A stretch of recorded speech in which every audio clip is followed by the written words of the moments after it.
Seandainya Bapak Ibu sekarang ini punya uang, punya rumah, dijual rumah di luar, dijual ladang, bawa uang banyak-banyak pindah ke Madinah, tidak lagi mendapatkan pahala hijrah sebagaimana yang telah diperintahkan Allah kepada para sahabat dan kepada Rasulullah SAW. Hijrah yang ada yang akan berlaku sampai hari kiamat adalah hijrah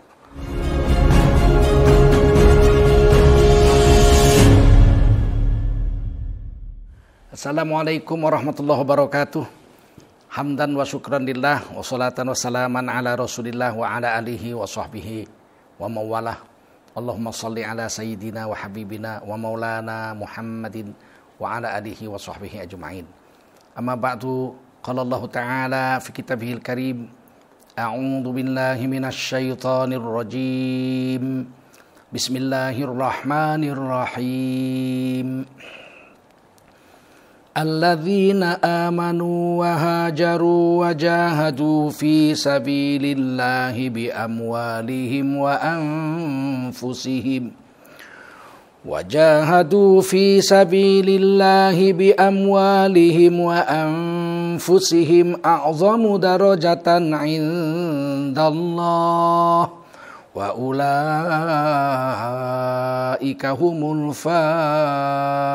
الفائزون يبشرهم ربهم برحمة منه ورضوان وجنات لهم فيها نعيم مقيم خالدين فيها أبدا إن الله عنده أجر عظيم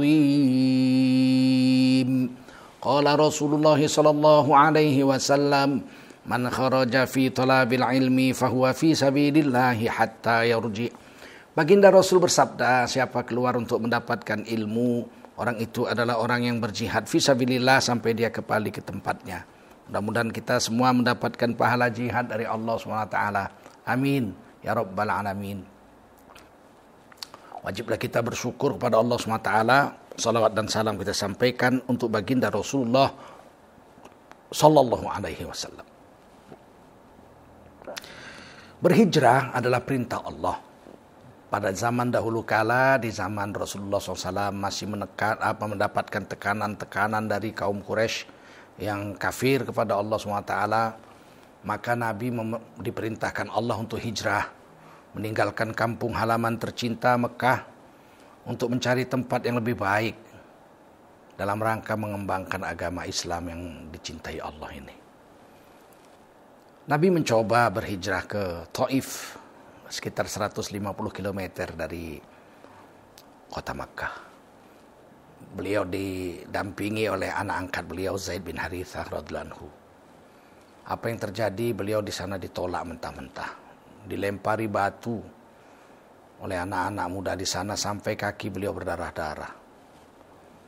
Beliau pun meninggalkan Taif, pergi kembali ke Madinah. Di tengah jalan beliau istirahat di sebuah kebun anggur milik kafir Quraisy juga, Rabi'ah dengan Syaibah. Di situ beliau beristirahat. Melihat ini tergetar hati Syaibah yang memiliki kebun ini. Maka dia memberikan air minum, air jernih, air putih, air bersih, dan makan. Dipetiknya beberapa buah anggur. Kemudian dia perintahkan pembantunya, namanya Adas, seorang penganut Nasrani dari Irak. Maka kemudian dia katakan kepada Adas, Adas, berikan orang dua itu minum dan berikan anggur ini kepadanya, tapi dengan syarat kamu jangan bicara apapun kepadanya. Dia itu orang jahat, tukang sihir. Jadi secara manusiawi, sesama orang Mekah, Rabi'ah dan Syaibah ini musuh Allah yang besar, tapi melihat suku bangsanya Quraisy dilempari berdarah-darah oleh orang Taif, hatinya bergetar juga. Secara manusiawi dia memberi makan dan minum. Meskipun secara keagamaan dia tetap menolak Rasulullah SAW. musuh karena mau mengajarkan menyembah la ilaha illallah, menyembah hanya Allah. Sementara mereka ini orang-orang kafir Quraisy percaya bahwa Tuhan itu banyak. Syarikatnya bahkan sampai 360 Tuhan. Ada Hubal, ada Lata, Uzza, Isaf dan lain-lain. Maka kemudian Adas pun datanglah mengantarkan minum itu kepada baginda Rasulullah SAW dan anak angkat beliau Sayyidina Zaid bin Harithah radhiyallahu anhu. Dia tidak bicara apa-apa sesuai dengan pesan majikannya. Tiba-tiba Rasulullah waktu memakan anggur dan meminum air itu Rasulullah membaca bismillah. Bismillah. Terpana Adas. Maka Adas kemudian bertanya, kamu siapa kok baca bismillah? Kata Nabi, ada apa? Saya baca bismillah, ada apa? Dengan nama Allah saya makan minum ini, ada apa? Orang Quraisy tidak ada yang baca bismillah. Mereka bukan penyembah Allah. Mereka orang-orang musyrik. Dari mana kamu tahu bismillah? Maka baginda Rasulullah SAW menjawab, saya Nabi, anak Nabi, aku Nabi. Kamu dari mana? Maka Adas menjawab, saya dari Irak, dari kampung Nawaweh. Itu kampungnya Nabi Yunus alaihissalam, kata Nabi. Terkejut ini Adas. Itu kampungnya Nabi Yunus alaihissalam, Yunus bin Matta. Kembali Adas bertanya, dari mana kau tahu kisah tentang Nabi Yunus bin Matta? Orang Quraisy tidak ada yang tahu. Kata Nabi, saya Nabi. Adalah Yunus bin Matta itu saudara saya, sama-sama Nabi. Maka kemudian Adas berlutut dan izinkan aku mencium kakimu. Maka Sayyidina Adas pun mencium kaki Nabi dan mengakui bahwa Rasulullah adalah seorang Rasul. Pada saat itu Rabi'ah dengan Saibah terkejut. Aduh, udah kena sihir ini orang. Sudah sujud pula mencium kaki Nabi. Maka ketika Adas kembali dia marah. Kan sudah kukatakan kau jangan bicara-bicara sama dia. Dia itu tukang sihir. Kamu sudah kena sihir. Jadi begitulah rasa hasad dengki yang ada di hati orang-orang kafir kepada Rasulullah SAW. Secara manusiawi, sesama sebangsa, setanah air, sama-sama suku Quraisy, dia kasihan lihat Nabi dilempari batu sampai berdarah-darah. Tapi itulah kekufuran yang ada di hati itu, menolak kebenaran itu luar biasa sampai dibawa mati. Ini orang akhirnya nanti mati pada perang Badar, duel 1 lawan 1. Yang satu terbunuh di tangan Sayyidina Hamzah dan yang satu terbunuh di tangan Sayyidina Ali bin Abi Thalib radhiyallahu anhu. Jadi inilah saudara yang mulia, usaha Nabi untuk hijrah yang pertama gagal. Pada saat Nabi mau kembali ke Mekah, datanglah malaikat menawarkan kepada Nabi untuk mengkiamatkan Taif. Malaikat berkata, wahai Nabi, kalau engkau izin, aku akan angkat 2 gunung dan aku akan adukan 2 gunung ini, benturkan 2 gunung ini di atas kota mereka dan mereka akan terkubur, mati semua, tidak ada yang hidup satupun. Pada saat itu Nabi mengatakan jangan. Nabi mengangkat tangan. Allahumma hdi qaumi innahum la ya'lamun. Ya Allah, berilah petunjuk atas kaumku. Sesungguhnya mereka tidak tahu. Sesungguhnya mereka tidak tahu bahwa aku datang membawa hidayah, membawa agama yang hak. Mereka melempari. Maka Nabi menolak tawaran malaikat gunung ini untuk menghancurkan Taif dan mengkiamatkannya. Mereka mungkin tidak Islam, kata Nabi. Tapi saya berharap anak cucu mereka, anak cucu cicit mereka nanti, zuriat mereka akan masuk ke dalam Islam. Alhamdulillah sekarang ini 100% penduduk Taif Islam semua. Dan saya beberapa kali pergi ke Taif, dalam perjalanan umroh saya pergi ke sana. Dan saya pernah bertemu dengan kepala suku Badui yang ada di Taif. Dan Alhamdulillah pada tahun 2017 ketika saya diundang untuk berhaji oleh Raja Saudi atas bantuan Syekh Khalid, maka saya bertemu dengan kepala suku di sana, dosen Universitas Ummul Qura, dan saya mendapatkan hadiah sebuah gantang, ya sebuah gantangan yang dipakai untuk menakar jumlah yang wajib dibayarkan untuk membayar fidyah, yaitu mud namanya.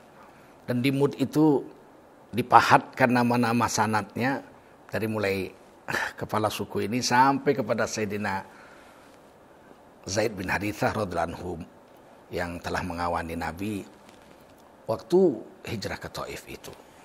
Akhirnya Nabi kembali ke Mekah, hijrah gagal. Kemudian Nabi akhirnya berhijrah ke Madinah. Setelah Madinah ada 90-an orang masuk Islam. Ketika Nabi mendakwahkan mereka berhaji di Mina dan juga diislamkan oleh Sayyidina Mushaf bin Umair radhiyallahu anhu yang telah diutuskan Rasulullah SAW lebih dulu pergi ke Madinah, berdakwah ke sana. Dan berhasil mendakwahkan Islam kepada salah satu suku asli di sana, kepala sukunya yaitu Sayyidina Sa'ad bin Mu'adz radhiyallahu anhu, dan telah masuk Islam. Maka Nabi memulailah perjalanan hijrah ke Madinah. Dan sesampainya di sana, alhamdulillah Islam berkembang. Taif ditinggalkan, tidak berhasil karena tidak menerima Nabi. Tapi Yathrib, negeri yang penuh bala bencana dan penyakit, dengan kedatangan Nabi ke kota itu menjadi berkah. Dan kemudian digantilah namanya menjadi Madinah Al-Munawwarah. Kota yang cahayanya bercahaya gilang gemilang, menyinari ke seluruh dunia dan memberikan hidayah kepada seluruh dunia. Dimulai dari hijrahnya Nabi ke kota Madinah ini. Saudara-saudara yang mulia, ketika itu seluruh umat Islam yang ada di dunia diperintahkan hijrah ke Madinah. Orang-orang yang di Mekah semuanya disuruh hijrah. Bahkan orang-orang kaya harus meninggalkan hartanya, anak istri mereka. Rumah mereka yang dicintai ditinggalkan semua. Suhail Ar-Rumi radhiyallahu anhu, seorang Romawi yang pindah ke Mekah dan menjadi kaya, harus meninggalkan seluruh hartanya dan meninggalkan rumahnya yang ada di Mekah untuk ikut berhijrah bersama Rasulullah SAW. Sayyidina Abu Dzar Al-Ghifari radhiyallahu anhu bersama seluruh orang desanya yang Islam pindah juga ke Madinah. Salman Al-Farisi yang mencari Allah, mencari Nabi dari negerinya Parsi, akhirnya datang juga ke Madinah. Qais Al-Yamani yang disebut juga Abu Musa Al-Ash'ari gelarnya, ini dari Yaman, dan para sahabat yang dari Yaman juga semuanya hijrah ke Madinah, termasuk Sayyidina Abu Hurairah radhiyallahu anhu. Semuanya meninggalkan kampung halamannya untuk berhijrah ke Madinah. Tetapi setelah kota Makkah dikuasai oleh Islam, kata Nabi, la hijrata ba'dal fath.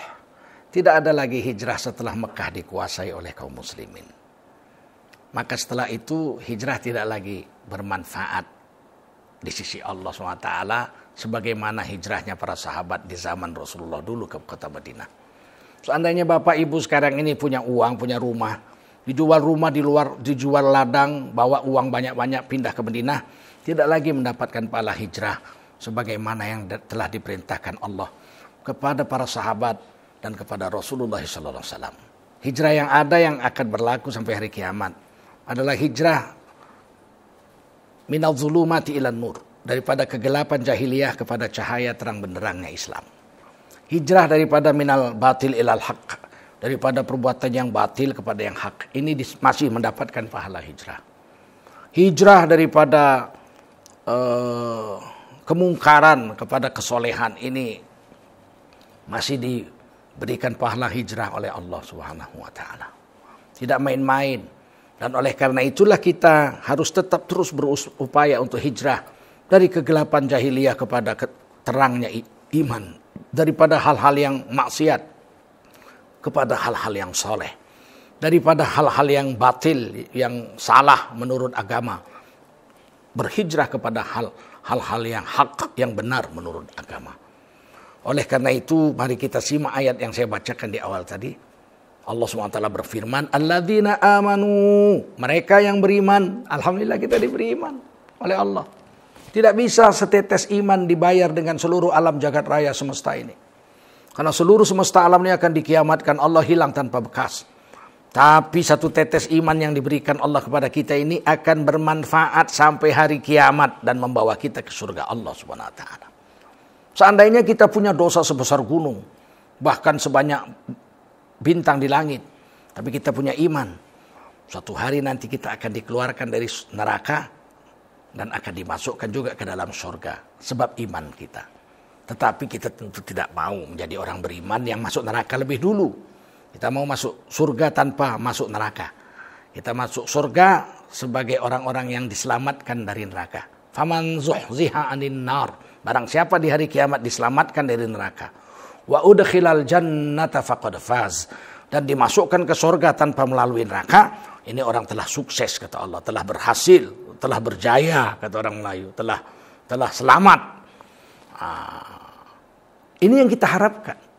Oleh karena itulah di dalam ayat ini tidak sekedar beriman. Allah menyinggungi alladzina amanu, dan mereka yang beriman, wahajaru, mereka hijrah, pindah dari yang batil kepada yang hak. Kalau kemarin masih main judi, hari ini berhenti dan tidak main judi lagi sampai hari kiamat, sampai mati. Begitu. Kalau hari ini masih mau mabuk, minum wine, minum tua, minum kamput kata orang Medan, minum alkohol, besok kita tobat tidak mau lagi minum sampai hari kiamat, sampai kita mati. Begitu. Kalau ini hari masih makan riba, maka besok terbit matahari semua uang kita pindah ke bank syariah. Kita tidak mau lagi makan riba.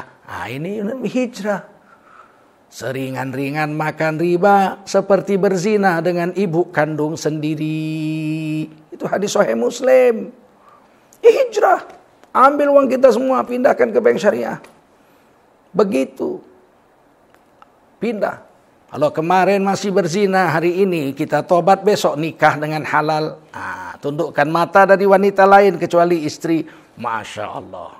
Orang-orang yang beriman, alladzina amanu wahajaru, dan hijrah mereka itu. Daripada yang gelap menjadi yang terang, daripada yang batil menjadi yang hak, daripada yang dibenci Allah kepada yang dicintai Allah, daripada yang dilaknat Allah kepada yang diridhoi Allah. Wajahadu fi sabilillah, dan mereka bersusah payah, berjuang mati-matian, berjihad di jalan Allah, bi amwalihim wa anfusihim, pakai harta mereka dan diri mereka. Banyak orang hari ini mau berhijrah dengan tubuh tapi harta nggak mau. Kemarin nggak sholat, hari ini udah sholat. Kemarin buka aurat, sekarang sudah tutup aurat. Kemarin makan yang haram, sekarang sudah makan yang halal. Tapi ketika memindahkan uang nggak mau. Waduh, kalau deposito saya 100 miliar dipindahkan ke bank syariah, rasanya rugi. Rugi. Padahal untung. Kalau kita hijrah dari yang batil kepada yang hak itu tidak rugi, untung. Kalau kita misalnya menjalankan agama tidak rugi, untung. Justru kalau kita meninggalkan agama kita rugi. Oleh karena itu yang membawa keuntungan itu kan hanya agama. Wa mal hayatud dunya illa mata'ul ghurur. Ini perhiasan dunia, ini perhiasan yang palsu. Mata dunia ini memang mata perhiasan.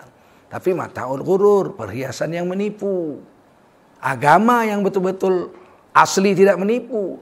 Apa yang dikatakan Quran, apa yang dikatakan Rasul itu pasti betul. Yang dikatakan manusia ini kan banyak menipu. Saya kalau sudah berkuasa saya akan bertindak jujur. Ternyata menipu.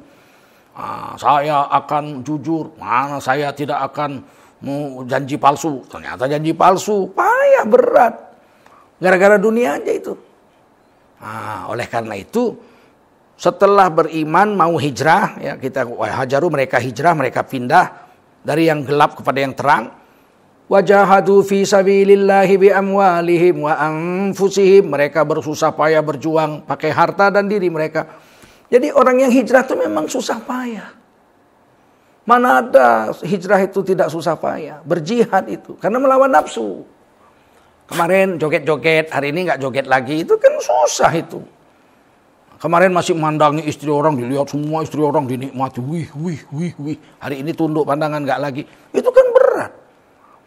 Maka orang yang berhijrah itu melawan nafsu. Dan melawan nafsu itu pasti jihad, susah. Al-mujahidu man jahada nafsahu fi ta'atillah. Rasulullah bersabda, orang yang berjuang di jalan Allah mujahid. Bukan hanya perang mujahid. Mujahid salah satu perang, salah satu. Perang itu salah satu jihad. Tapi bukan asal jihad itu pasti perang, tidak mesti. Menuntut ilmu aja jihad. Man kharaja fi talabil ilmi fa huwa fi sabilillah hatta yarji. Siapa keluar dari rumahnya untuk mendapatkan ilmu, dia itu dihitung fisabilillah, jihad fisabilillah sampai dia kembali ke tempatnya. Al-mujahidu man jahada nafsahu fi ta'atillah. Mujahid adalah orang yang berjuang mati-matian mengontrol nafsunya agar nafsunya mau mentaati Allah. Itu susah. Sebab dalam hadis lain Rasulullah mengatakan, wa nafsin tunazi'uh. Nafsu itu enggak mau tunduk kecuali dipaksa. Nafsu itu maunya seneng aja. Nikah nggak mau, zina mau, gitu. Memang itu nafsu.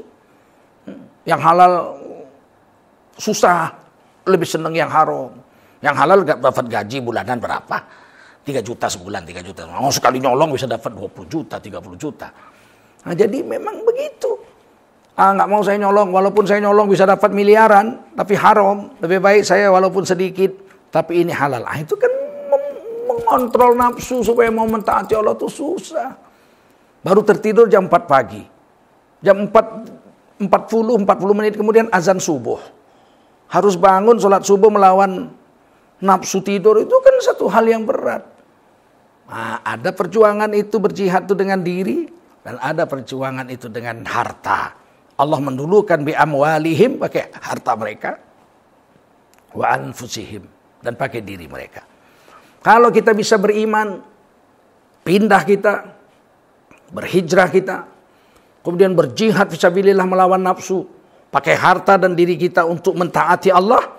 Allah katakan a'zamu darajatan indallah. A'zam ini isim tafdil. Nah, derajat mereka paling tinggi di sisi Allah Subhanahu wa taala. Ada juga orang yang tidak mau berhijrah. Begitu-begitu aja, ala Islam ini kan ala kadarnya aja. Kita ini kan harus ikut arus. Kalau kita melawan arus nanti apa kata orang. Nah, ini kan repot jadinya.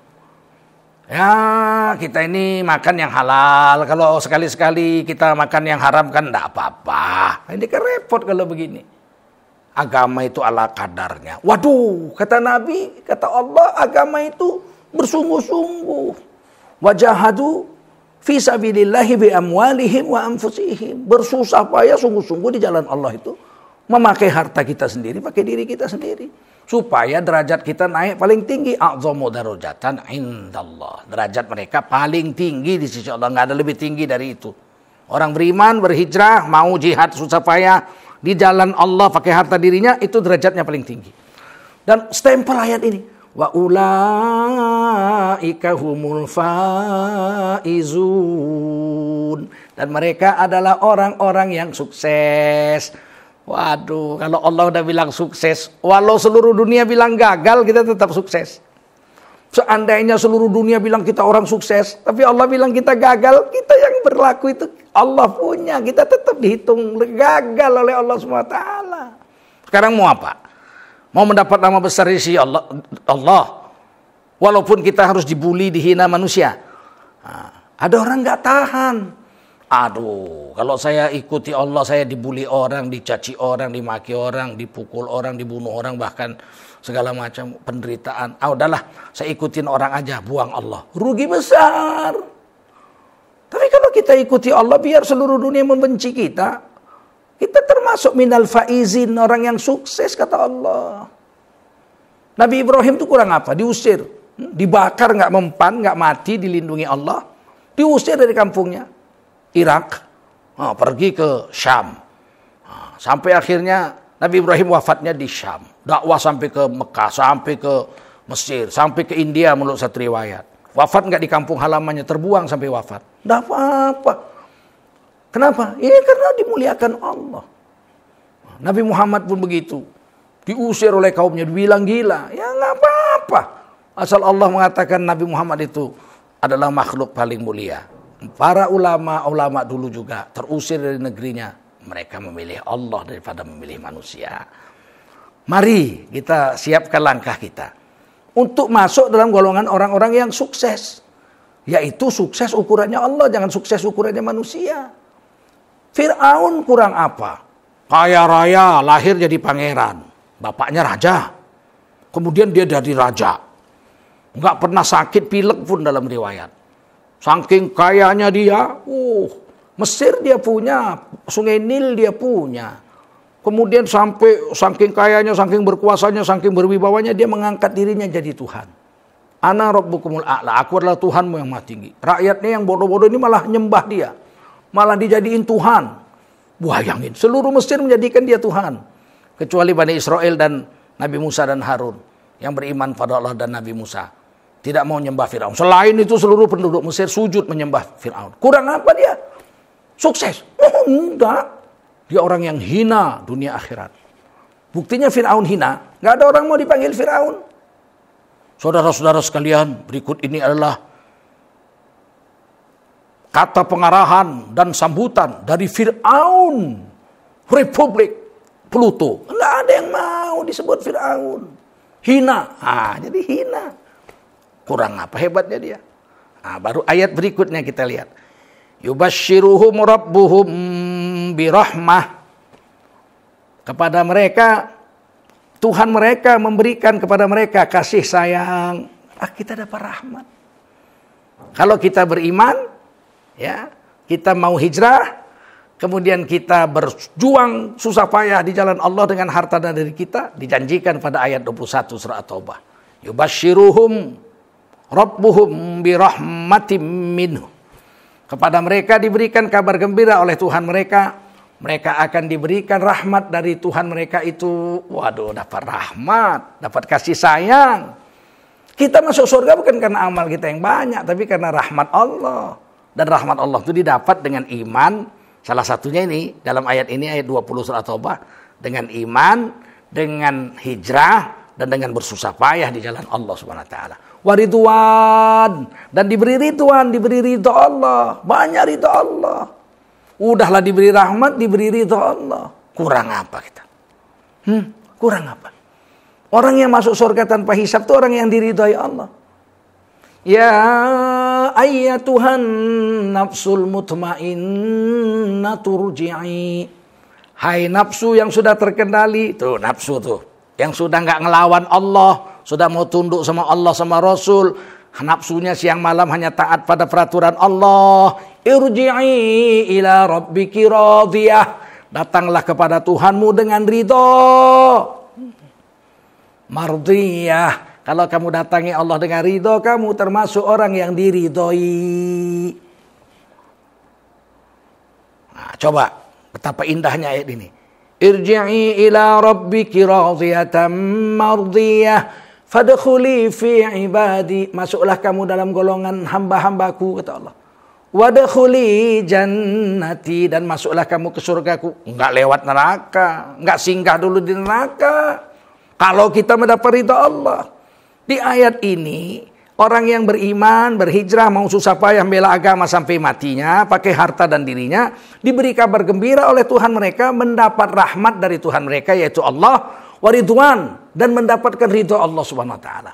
Wa jannatil lahum fiha na'imun muqim, dan mereka mendapatkan surga. Di dalam surga itu mereka kekal selama-lamanya, mendapatkan satu tempat yang sangat indah dan lezat, yang nikmat untuk dinikmati. Masya Allah. Khalidina fiha abada. Mereka kekal di dalam surga itu selama-lamanya. Wa innallaha indah, dan sesungguhnya Allah, ini ayat 21 ya. Kita lihat ayat 21-nya. Sesungguhnya di sisi Allah itu, innallaha indahu ajrun azim. Sesungguhnya di sisi Allah itu terdapat ganjaran yang agung, pahala yang sangat besar. Aduh, apalagi yang mau kita cari hidup di dunia ini. Mudah-mudahan apa yang kita dengar pada hari ini ya dapat membuat kita yakin dengan hijrah ini. Perih, pedih, sakit, hinaan-hinaan orang ketika kita berhijrah mestinya membuat kita semakin semangat untuk meraih rahmat Allah, ridha Allah, dan surga Allah Subhanahu wa taala. Saya Tengku Zulkarnain undur diri dan mengucapkan terima kasih.